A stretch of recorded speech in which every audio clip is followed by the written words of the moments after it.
നമുക്ക് സങ്കീർത്തനം 140 ചില വാക്യങ്ങൾ വായിക്കാം. യഹോവേ, ദുഷ്ടമനുഷ്യൻ്റെ കയ്യിൽ നിന്നെ വിടുവിച്ച് സാഹസക്കാരൻ്റെ പക്കൽ നിന്നെ പാലിക്കണം. അവർ ഹൃദയത്തിൽ അനർത്ഥങ്ങൾ നിരൂപിക്കുന്നു, അവർ ഇടപെടാതെ യുദ്ധത്തിന് കൂട്ടം കൂടുന്നു. അവർ സർപ്പം പോലെ തങ്ങളുടെ നാവുകളെ കൂർപ്പിക്കുന്നു, അവരുടെ അധരങ്ങൾക്ക് കീഴെ അണലി വിഷമുണ്ട്. ദുഷ്ടമനുഷ്യൻ്റെ കയ്യിൽ നമ്മളെ വിടുവിക്കുവാൻ, സാഹസക്കാരൻ്റെ പക്കൽ നിന്ന് നമ്മളെ പാലിക്കുവാൻ നമ്മൾ നമ്മുടെ ദൈവത്തോട് പ്രാർത്ഥിക്കുന്ന ഒരു സങ്കീർത്തനമാണ് നമുക്കിത് കാണാൻ കഴിയുന്നത്. അവർ നമ്മുടെ കാലടികളെ മറിച്ചു കളയാൻ ഭാവിക്കുന്നു എന്നുള്ള ആ അവസ്ഥ നമ്മൾ നമ്മുടെ ദൈവത്തെ അറിയിക്കുന്ന ഒരു ഭാഗമാണിത് കാണുന്നത്. അവർ നമുക്ക് വേണ്ടി അല്ലെങ്കിൽ മറ്റുള്ളവർക്ക് വേണ്ടി ദുഷ്ടന്മാർ ഹൃദയത്തിൽ അനർത്ഥങ്ങൾ നിരൂപിക്കുമ്പോൾ, യുദ്ധത്തിന് കൂട്ടം കൂടുമ്പോൾ, സർപ്പം പോലെ തങ്ങളുടെ നാവുകളെ കൂർപ്പിക്കുമ്പോൾ, സ്തോത്രം, സാഹസക്കാരൻ്റെ പക്കൽ നമ്മളെ പാലിക്കുന്ന ഒരു കർത്താവ് നമ്മുടെ അടുക്കലുണ്ട്. ആ ദുഷ്ടമനുഷ്യൻ്റെ കയ്യിൽ നമ്മളെ വിടുവിക്കുന്ന ഒരു കർത്താവ് നമ്മളോട് കൂടെയുണ്ട്. സഹോദരൻ, ഞാൻ അതിനുവേണ്ടി നിങ്ങളെ ഉറപ്പിക്കാൻ ഒരു കഥ പറയാം. ഒരിക്കൽ ഒരു എലി പുലിയായ കഥയാണ്. എലി ചിന്തിച്ചു, എപ്പോഴും എന്നെ ഈ പൂച്ച പിടിച്ച് തിന്നുകയാണ്, അതുകൊണ്ട് എനിക്ക് എന്ത് ചെയ്യണം,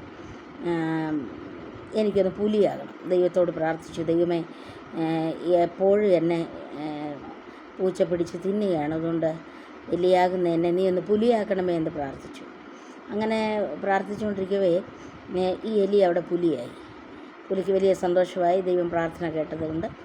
അങ്ങനെ വിചാരിച്ചു, നാളെ ഞാനതിനെ തീർച്ചയായിട്ടും ഞാൻ ചെയ്യേണ്ട കാര്യങ്ങൾ ചെയ്തോളാം. കാരണം എന്നെ എൻ്റെ വംശത്തെയും തിന്നുകളയാൻ, നശിപ്പിച്ച് കളയാൻ ഈ പൂച്ച ഒത്തിരി പരിശ്രമം നടത്തുന്നുണ്ട്. അതുകൊണ്ട് ഞാൻ നാളെ അതിനെ കാണിക്കാമെന്നുള്ള ആ ബലത്തിൽ, ആ സന്തോഷത്തിൽ ആ പുലി വളരെ കാര്യങ്ങളൊക്കെ ചെയ്തു. പലയിടത്ത് പോയി, പലരുമായിട്ട് സംസാരിച്ചു, ഒക്കെ കണ്ടു. അതിനുശേഷം എലി വിചാരിച്ചു, ഈ പൂച്ചയെ വകവരുത്തുക എനിക്ക് ആവശ്യമാണ്. അങ്ങനെ ഈ പുലി എന്ന എലി ഈ പൂച്ചയുടെ അടുക്കിലേക്ക് പോയി. വളരെ നടന്നു പോയപ്പോൾ ദൂരെ ആ പൂച്ച ഈ എലിയെ പ്രതീക്ഷിച്ച് അവിടെ കിടപ്പുണ്ട്. എനിക്ക് അവിടെ നല്ല ഒത്തിരി എലിയുള്ള ഇടമാണ്, എനിക്ക് എന്നും ഫുഡുണ്ട് അവിടെ എന്നുള്ള വിചാരത്തിൽ എലി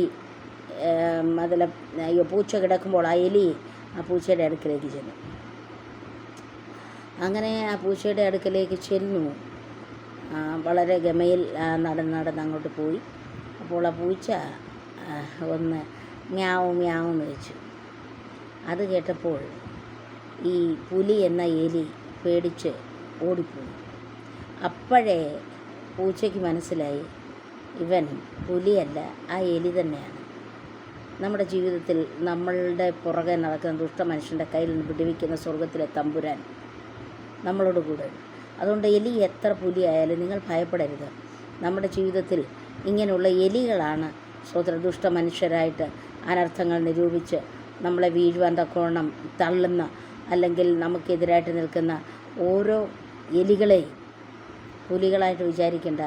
അത് എലി തന്നെയാണ്. നിനക്ക് മാവെന്ന് പൂച്ച അലച്ചതുപോലെ കർത്താവേ, എന്നെ ഈ ദുഷ്ടമനുഷ്യരുടെ കയ്യിൽ നിന്ന് വിടുവിക്കണമേ എന്ന് ഒന്ന് ഉറക്കെ പറയാൻ കഴിയുന്നുണ്ടെങ്കിൽ, ഒന്ന് കരഞ്ഞ് പറയാൻ കഴിയുന്നുണ്ടെങ്കിൽ, ഒന്ന് വിളിച്ചു പറയാൻ കഴിയുന്നുണ്ടെങ്കിൽ, സ്വർഗത്തിലെ തമ്പുരാൻ നിന്നെയും എന്നെയും സ്തോത്രം പരിപാലിക്കും. ഈ 2024 എല്ലാ അനുഗ്രഹങ്ങളും നമ്മൾക്ക് ഈ ദിവസങ്ങളിൽ, ഈ മിനിറ്റുകളിൽ കഴിയാറാകുന്ന 12 മണിക്ക് മുന്നേ തന്നെ ഈ 2024 അനുഗ്രഹങ്ങൾ ദൈവം നമുക്ക് തരും.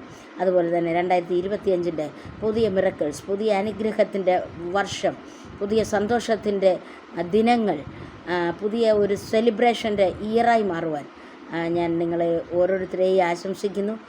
നിങ്ങളെ ഓരോരുത്തരെയും ഓർത്ത് പ്രാർത്ഥിപ്പാൻ ദൈവം ഞങ്ങളെയും കുടുംബമായിട്ട് സഹായിക്കുന്നുണ്ട്. ഞങ്ങളെയും ഓർത്ത് പ്രാർത്ഥിക്കണമെന്ന് അപേക്ഷിച്ചുകൊണ്ട് ദൈവസന്നിധിയിൽ ഞാൻ ഈ ചെറിയ വചനത്തിൽ നിന്ന് വിരമിക്കുന്നു. ആമേൻ.